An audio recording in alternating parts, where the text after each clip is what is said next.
I am so filled with gratitude to be here with you today. And I'd like to give a big thank you both to the Festival of Lights and to Deborah King for having me be here with you today. How can you turn toward the presence of the creator of all that is in order to find freedom from suffering as well as healing and guidance? To know yourself, you will need to come in union with the most divine part of you. I'd like to lead you through my journey of nurturing the connection that I had always dreamed about. So, how do we create conscious relationship with others? When we examine our relationships, both past and current, we may find patterns of behavior present. How we act with one person may look completely different than how we act with another. We begin to raise our awareness when we begin to see the other person in the template of their own perfection. And we begin to see when people are acting from their own wounding or whether they're acting from an open-hearted space from their higher self. How do we create a conscious relationship with self? This one can be a bit trickier. This often means taking the time and the space to be able to unfold. It means sitting in meditation and journaling and really being willing and brave to look at those deepest parts of yourself that either you've hidden or that maybe you've forgotten about through some of the trauma that you may have experienced. It means sort of putting aside that self-critic. It means moving out of the victim mentality. And it means taking responsibility for ourselves and for our own actions. And that allows us to begin to act from the place of our own higher selves. And we're able to create stronger boundaries with other people, particularly when we're coming from that place of higher self connection. And we also realize as our own self consciousness, I'll say, raises that we realize how much our own values matter and how much that attracts our own tribe. And suddenly we find ourselves surrounded by like-minded people who have similar values and outlooks on life. And that helps us to grow our own awareness and continue to expand in consciousness.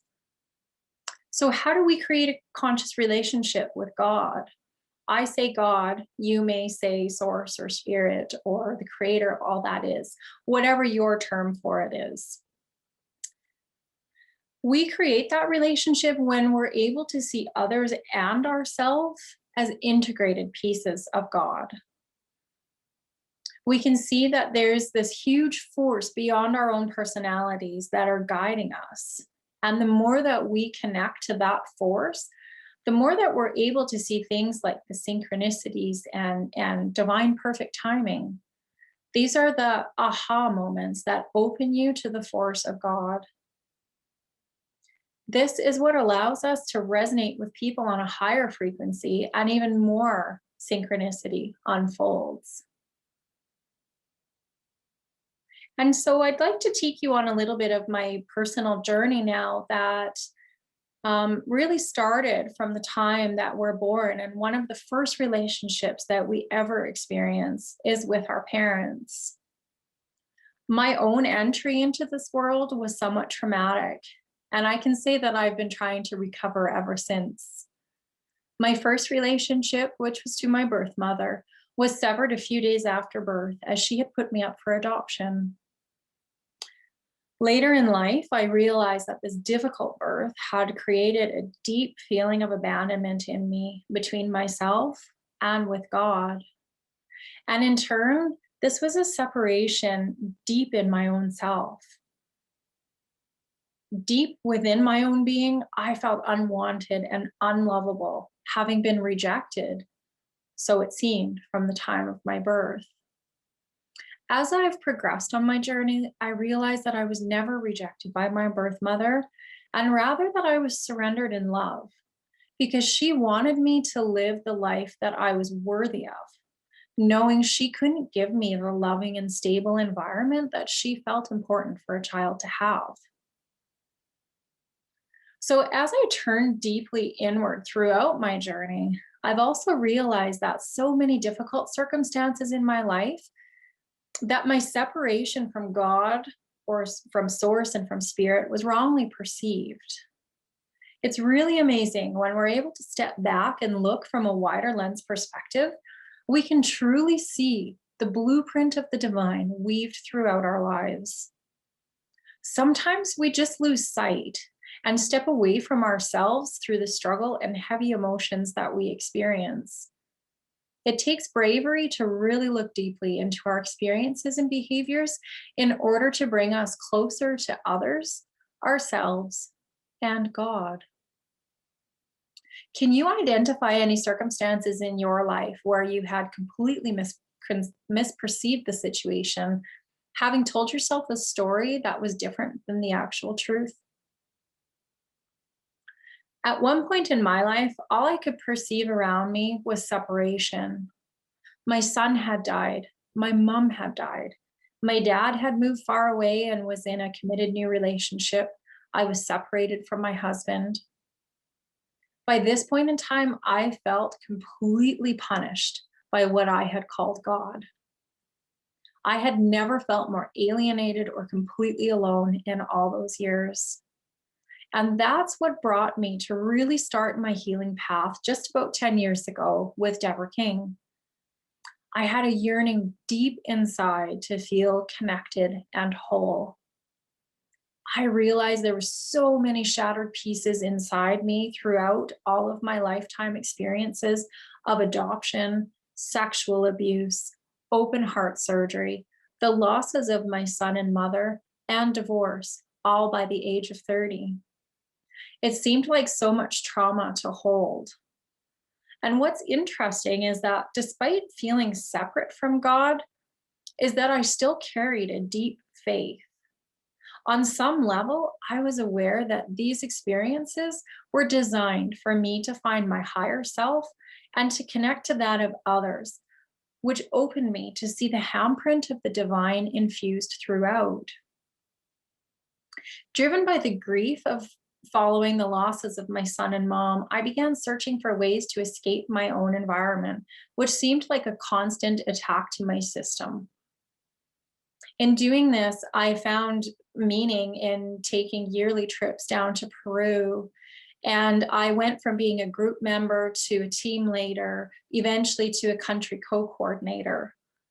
And each time that I was able to visit the orphanage that we went down to help, I was able to go on a deeper journey and found another layer of healing, which helped to reconnect with the deep parts of myself that I had long ignored or forgotten. And in addition, I had found a family and a sense of belonging, of being part of the greater whole. It was difficult to come home after each trip as I could feel myself being torn in two. Peru was my happy place where I was free to be me, and home was where I was trapped and surrounded by reminders of my painful past. I knew I needed to reconcile these feelings and find a way within myself, whether to feel myself, whether I was at home or I was away. And that meant being brave enough to touch all the places that I wanted to stay hidden or forgotten. Several years ago, during one of Deborah's workshops at a wellness retreat center, I had decided to treat myself to an Ayurvedic hot oil body treatment. As the practitioner began pouring oil over my third eye, suddenly I felt completely enveloped in unconditional love. I told God that I thought that He had forgotten about me. And in a voice and with a feeling I will never forget, I heard Him say, "My dear child, how could you possibly think I could forget about you?" This sacred encounter is what led me to confront all of my feelings about separation and reevaluate. I'm sure those of you here today have a similar experience of an aha moment that completely changed the trajectory of your life. About a year after that experience, I attended an Easter service. I had come to a strong realization at this point in time of how much I had blamed God and was angry at Him for allowing all of these difficult experiences in my life to happen to me. I felt wholly unworthy of anything, less than worthy of love. That was for certain. I certainly was not wanting to be sitting in church that day, and my thoughts completely droned out the priest's voice until I heard the word surrender. I began meditating on that word and realized in that moment how far I had fallen from others, myself, and God. I deeply yearned to feel that connection so I would begin to feel whole and worthy. I also realized what a difficulty it was to surrender for me. It was time that I would begin getting out of my own way. As tears began to stream down my cheeks as I released so many of these feelings of anger and guilt and shame and grief, the choir above me started singing in harmony, "Be still and know that I am." I had forgotten who I was and where I had come from. And in that profound moment, I felt completely unified with all that is. When we're in that flow, we experience divine and perfect timing.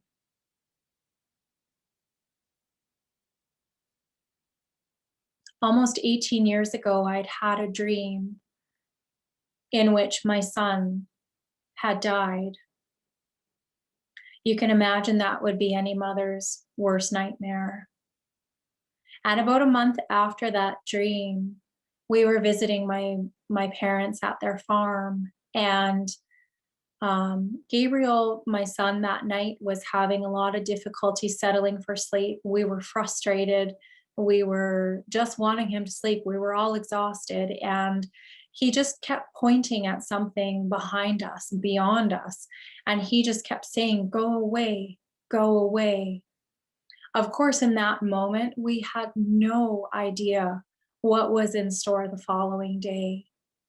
And the following day, our worst nightmare became reality.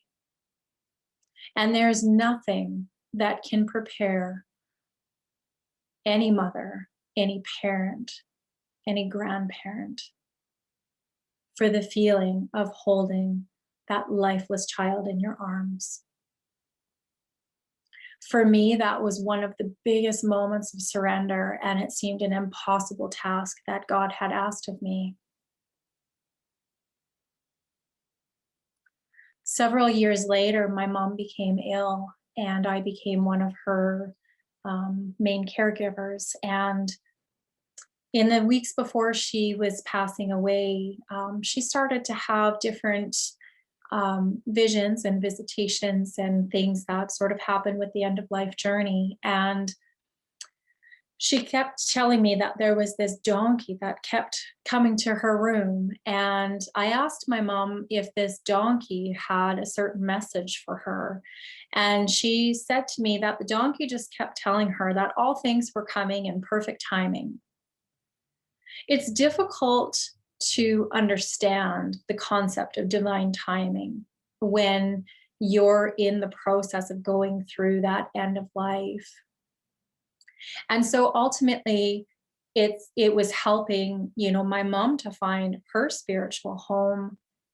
And I didn't know that that donkey that came to visit her would be such a pivotal character in my own life, because I deeply understood that meaning now of finding that divine timing in everything. And that comes back to that whole thing of surrender, where we're able to sort of step back and be able to surrender to those circumstances and eventually we're able to see that collateral beauty and the things that come out of it and the lessons and the growth that we're able to have throughout any of those experiences. And so, one other example I can think of with divine timing is really happened to me this past summer. And I was about to travel to France as my fiance lived there and I was to be married there in the south of France.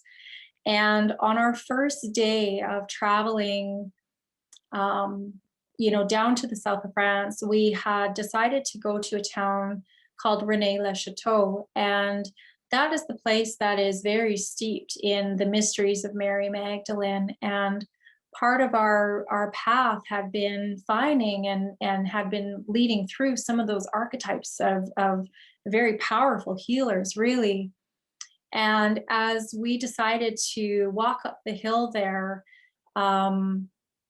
we came across a fig tree, and my fiance had stopped to ask me if I remembered the parable of the fig tree in the Bible. And I was a little fuzzy on the details. And so I just had pulled out my phone to look at the details just to remind myself of it. And in doing that, I got completely distracted by the text messages I had received on my phone instead. And my fiance, seeing he'd completely lost me, he, followed his own guidance and kept walking up the hill. And you can imagine how sheepish I felt when I finally got to reading the parable of the fig tree, realizing how applicable it was to me in this exact case.